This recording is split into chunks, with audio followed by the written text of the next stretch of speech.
ba gawin yung group data standard deviation? Lalo na pag binigay lang sa'yo yung class interval tsaka frequency. Ito yung technique ko para makuha ko, magawa ko yung sunod-sunod na step. Gamit lang yung pag-memorize ng equation or formula. Kasi nung minemorize ko yung formula, hindi ko pa rin alam kung ano yung sunod-sunod. So, ito yung trick ko. So, susulat mo lang yung formula katulad ng madalas na ginagawa natin. So, ang formula ng standard deviation is S. Pag variant, S squared. Dahil S lang siya, naka-square root yung buong equation. So, square root yan. Um, nakalimutan ko yata. Ay, hindi. Alam ko to. Summation of frequency time is midpoint minus mean squared over pag population n lang. Pero pag sample, n minus 1 siya. So, gamit lang nito, malalaman natin kung paano yung sunod-sunod. Tatandaan natin itong n is frequency, summation of frequency yan. So, yung sum nito. Tapos, itong mean, gagamitin natin yung mean ng group data ng mean. So, ano ba yung formula ng group data of mean? Mean is equal to sum of frequency times midpoint over sum of frequency. So, kailangan natin ito yung F times M. Kailangan natin yung summation of F. Ganun lang siya. So, paano natin siya may papakita sa table? So, paano step by step yan? So, unang-una, kailangan natin yung midpoint kasi mayroong midpoint dito. So, midpoint M. Bakit na straight line ko? So, midpoint.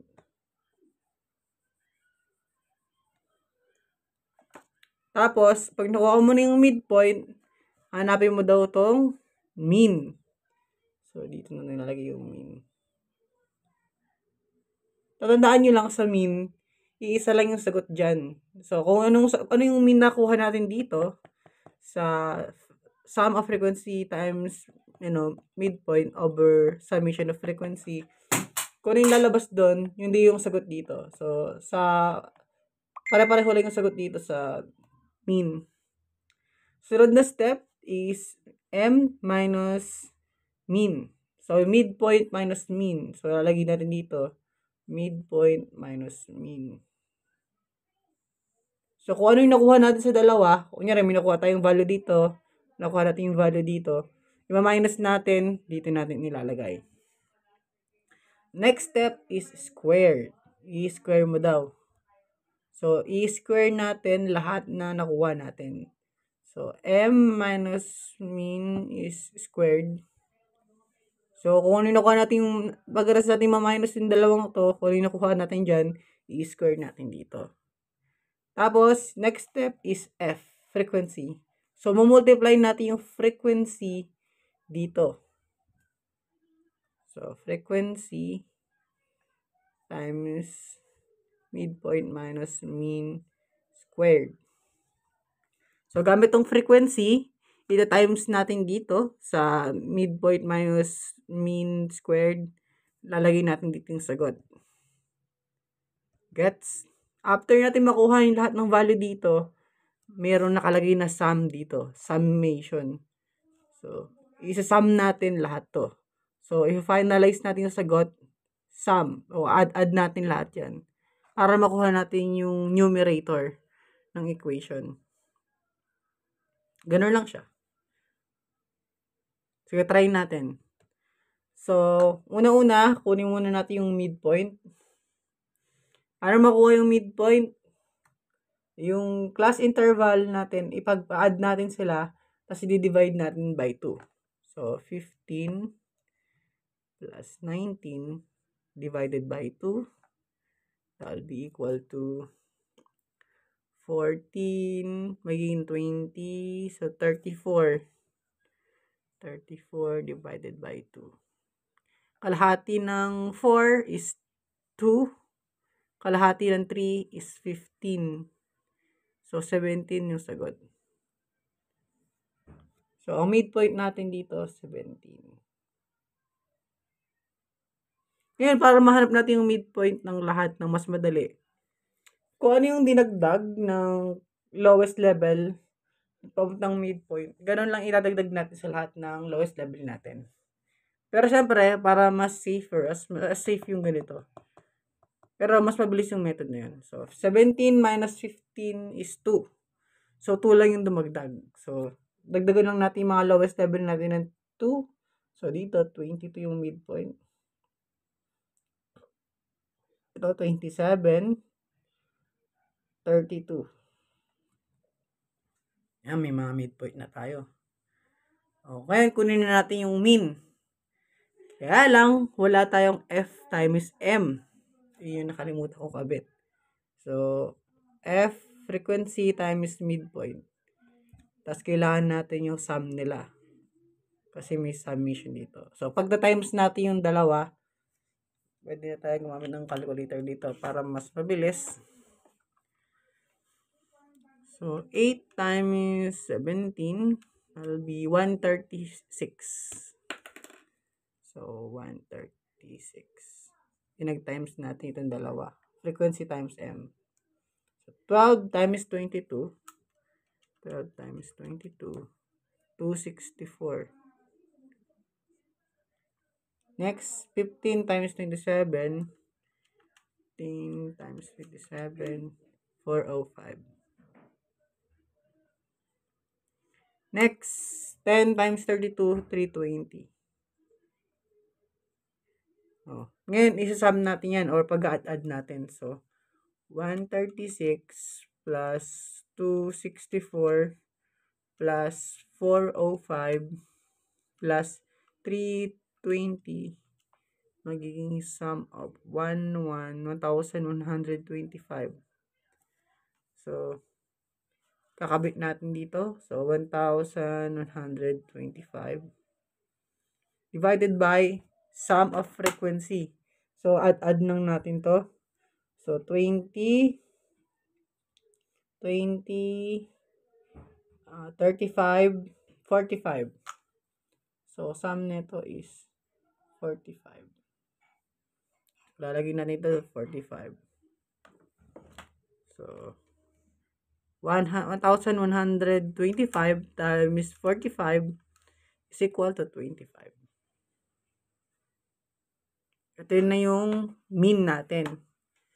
So, yung mean natin, naharap na natin. Kakabit natin yung mean natin dito. 25, 25. Sabi ko sa inyo, pare-pareho lang yung sagot dito sa mean. Next step. Yung mean minus, midpoint minus mean. So, yung palaging yung mean yung negative kasi asa negative siya. Pero, hindi naman importante yung sign dito kasi para square mo siya, magiging siyang positive.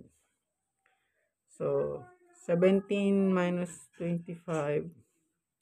So, 15 minus 7 is 8. Negative 8. Mas mataas itong x eh. So, negative 3. Negative, 2. Positive 2. Mas mataas yung positive. 2, 3, 1. 10 minus 3, 7. Ayun. Meron na tayong, minus na natin yung midpoint tsaka yung mean. Ngayon i-square natin. So, sinabi ko sa inyo, hindi na importante yung sign dito. Kasi na-square na siya, automatic na ilalabas is positive. 64. Dito naman, 3 squared is 9. 4, 49. Tarang.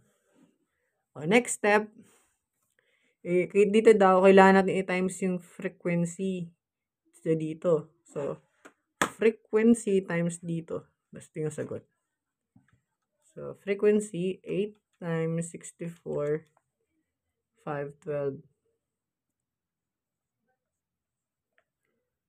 So, frequency ulit, 12 times 9, 108. 15 times 4 is 60. 10 times 49 is 490. Yun, pag times na natin tong 10, ay yung frequency, tsaka tong minus midpoint minus mean squared. Ito na siya. Ngayon, isa-sum natin lahat yan. So, meron na tayong 60 dito. 60 plus 490 plus 108 plus 512 magiging siyang 1170. So, ito na. Meron na tayong numerator. Burahin lang natin yung iba dito para may spasyo tayo. May numerator na tayo. So, yung denominator na lang po problemahin natin para ma-divide natin siya. So, lalagay ko na yung numerator natin dito. 1,170 over, yung n natin is 45 sa summation of frequency. So, 45 minus 1 is 44. Kabit na natin dito 44 para mas madali na siya divide. Tapos, square root. Square root pa yan. Equal S. So, 117. Meron tayo nasa calculator natin yung 117. T divided by 44 is 200. Ay, 26 na wala. 26.59 square root. Lalagyan natin na square root. At ang answer natin ay 5.16 na square root na. Ganyan lang standard deviation. Susundan mo lang yung sunod-sunod nito. Itong equation natin para makabuo tayo ng step by step. Hanapin mo muna yung mga parts, malilit na parts bago mo gawin yung mga operation. Gagamitin mo palagi yung PEMDAS, yung parenthesis. Pansin nyo, inuna ko yung parenthesis, yung sa loob. Tapos yung exponent, PEMDAS. Sinunod ko lang yun para magawa kayo step by step sa table. Equal to S. Pag hindi siya na square root, naka-S square siya, hindi natin ni square root, ang tawag din variance naman. Yun lang gagawin mo para makuha yung variance. Magbabawas ka lang ng isang step. Aralan natin ang discount series. Madali lang to. Meron lang 4 na step. So, yung unang step is yung lahat ng percentage gawin mong decimal. Tapos, lahat yun ima-minus mo sa 1. Tapos, times mo lahat na minus mo sa 1. So, kukuha mo na yung finalize. Balik mo na lang siya sa percentage after ng pang-apat na step. Mabigay tayo ng example. Sabihin natin na merong multiple discount na magkakapatong. So, 20%, 15%, tsaka 25%. Yan. So, per step, convert natin sa decimal. Lahat. So, ito magiging 0.20. Ito magiging 0.15. Ito magiging 0.25. Kung hindi kayo marunong mag-convert ng percentage sa decimal, i-divide mo lang siya by 100. Tapos, ima-minus 1 natin siya. So, minus 1. Minus 1.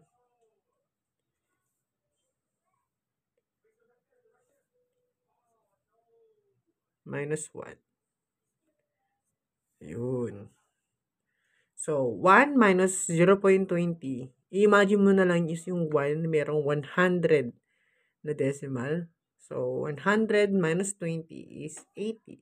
So, magiging siyang 0.80. Ganun ulit. Isipin mo, yung 1 is 100, tapos pa-minus mo ng 15. So, 100, 90, 85. So, 0.85. Ulit, 1 minus 0.25. So, 100 minus 20, 80 minus 5, 75. So, 75. 0.75. Next, after nun, multiply natin sila lahat. Dito na tayo gagamit ng calculator. So, 0.80 times 0.85 times 0.75. Alabas na is 0.51. Tapos, ma-minus mo ulit to sa 1. So, may 100 sa 1, tas minus 51. So, that will be 50, 49. So, 0.49. Ito na yung final answer mo. Convert mo na lang siya ulit sa percentage. So, magiging siyang 49%. Ganun lang ang discount series. Ulit, first step, decimal lahat, minus 1. Multiply lahat, minus 1. Yun na. Convert, minus 1, times lahat, minus 1. So, parang, isipin mo na lang, ito na lang yun. Pag mo napansin yung convert. So, minus 1 times minus 1. Ganun lang siya. Ganun lang siya kadali. Sobrang dali lang niya. Lalo na pag alam mo paano mag-convert. So, may memorize mo lang talaga yung minus 1 times minus 1. Ganun lang siya. Pag-aaral natin yung pairs of angle. So, terminology muna tayo. So, may tinatawag na adjacent angle. Hindi yung adjacent. Ang kakailangan meron siyang common vertex, meron siyang common side, and no overlapping. So, katulad nito, yung angle ng unang angle natin, tsaka yung pangalawang angle, walang overlap. So, yung measure of angle BAC, dito lang yung interior angle niya. Yung measure of angle of CAB, hanggang dun lang. So, walang nag-overlap na interior angle. Di katulad nito, mapapansin natin na yung measure of angle BAD, nag-overlap dun sa angle ng BAC. So, ito hindi to counted na adjacent angle. Ang adjacent meaning magkatabi. So, pag yung angle magkatabi, sa isang side lang, one side, ito yung one side lang yung niya, yung angle. Tapos, same vertex, ang vertex is supuetan. So, katulad nito, hindi siya adjacent angle kasi hindi sila one side. Pangalawang angle naman pag-uusapan natin is linear angle. Supplementary siya. Ibig sabihin, yung dalawang angle niya, palaging equal to 180. Straight line. Palagi siya mayroong straight line. Adjacent and common vertex. Adjacent, magkatabi. So, magkatabi to. So, tingnan mo dito. Hindi sila magkatabi, hindi sila adjacent. At yung dalawang angle niya, hindi rin siya mag-add up sa 180. Hindi siya supplementary. Kaya ito, hindi siya linear angle, hindi rin siya adjacent. Ito naman, hindi siya adjacent angle kasi may overlap. Nag-overlap yung angle. So, yun. Ito yung tamang way ng linear angle, tamang way ng adjacent angle. More on terminology lang to. So, para maging familiar tayo sa mga term. Kasi yung next na pair of angle na pag-aaralan natin is yung supplementary and complementary. Sa supplementary, pwede nang maghiwalay yung dalawang angle basta't mag-equal siya sa 180. Hindi niya na kailangan maging adjacent, magkatabi.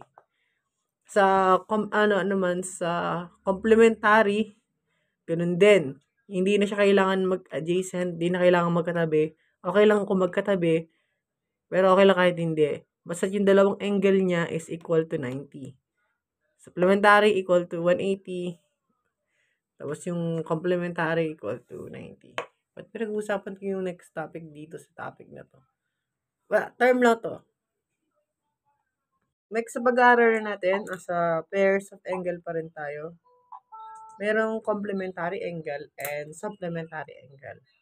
Ang complementary angle is palagi siyang dalawang angle na pinagsama is equal to 90 degrees. Pwede siyang adjacent o hindi. Meaning na adjacent pagkatabi or magkahiwalay. Magkahiwalay pag hindi adjacent, adjacent magkatabi. Supplementary angle naman. Ito naman, ibig sabihin na to, dalawang angle na equal to 180. Ganun din siya. Pwede siyang magka-adjacent o pwedeng hindi adjacent. So, ano ba doon nakalaging na tong equation nila? Ito, pag ginamit natin tong equation nila, madedetermine natin kung ano yung size ng kabilang side. Kunyari, merong anong complementary ng 45. So, 90 minus 45 is equal to 45. Ito na yung complementary ng 45. Ano naman yung supplementary ng 45? Gagawin mo, minus mo siya ng 180. So, 45 minus mo siya. So, 40 na lang minus 5. 135. 135. Ngayon, ang supplementary ng 45. Ano pa? Anong supplementary ng sabihin natin 60? So, para mahanap mo yung supplementary niya, ma-minus mo na siya ng 180. So, magiging siyang 120. Ito ang supplementary ng 60. Ano naman yung complementary ng 60? I-minus mo na siya sa 90. So, magiging siyang 20. So, ganun lang yung nag-work yung equation nila. Ngayon, paano naman pag-expression? Ito. Iba naman to pag-expression. Pag binigay sa expression, hindi mo siya mabubuo na positive talaga. I-plug in mo lang siya mismo sa equation niya. Kunyari, ano ang complementary ng 2x plus 7? So, pag gawin mo lang, ipa-plug in mo lang siya sa x. So, magiging siyang 90 minus 2x plus 7. So, mapaplug lang siya sa x. Ganun siya. Pag-expression siya. So, papalitan mo ng sign yung mga to. So, 90, negative 2x, negative 7. Combine like terms. Ang like terms natin is 90 and 7. So, magiging 383 and negative 2x. Hindi natin pwedeng i-positive yung x natin dito kasi wala siyang equal to. Magkaiba kasi yung ganyan. Pag ganyan, pwede mo gawing positive yung x. Pero dahil wala siyang equal to, mag-i-stack tayo sa negative na may term, expression.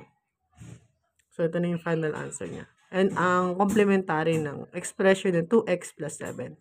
Paano naman pag supplementary? Ganun din. So, kakabit natin yung 180 minus, pa-plug in natin yung 2x plus 7. Swap natin yung mga sign, distribute negative. So, 2x, negative 7, and 180. Combine like terms, katulad ng sa complementary, ang like terms lang natin is yung walang x. So, magiging siya 3, 7, 1, and negative 2x.